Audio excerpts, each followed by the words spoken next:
Answer जरूरी है, answer के लिए क्वेश्चन जरूरी। तो अब हम आ चुके हैं क्वेश्चन पार्ट में।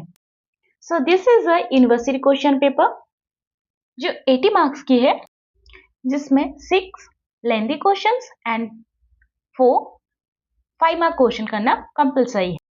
5 मार्क क्वेश्चन कंपलसरी कर देते और साथ ही उसे पहले दे देते, जिससे हमारे पहले के क्वेश्चन लिखने की तो फ्लुएंसी रहती, लेकिन उतना सेम हम रिपीट नहीं कर पाते जब लेंथी क्वेश्चंस आते हैं। So first leave the paper for the small questions, first attempt the bigger questions. एक क्वेश्चन का आंसर चाहे आपको कितने भी अच्छे से आते हो कि आप उसमें बुक भी लिख सकते हो, फिर भी उसमें 10 आउट ऑफ 10 नहीं मिलते। तो अटेम्प्ट आपको सारे ही करने हैं ताकि 5-10 मार्क्स करके हर क्वेश्चन में मार्क्स मिल जाए। लॉन्ग आंसर्स के लिए at least 4 to 7 pages and short answers के लिए एटलीस्ट 2.5 पेजेस कंपलसरी है। नहीं आता तो 2 पेजेस भी इनफ है। जस्ट कंसेप्ट क्लियर होना चाहिए, चाहे लॉन्ग आंसर हो या शॉर्ट आंसर।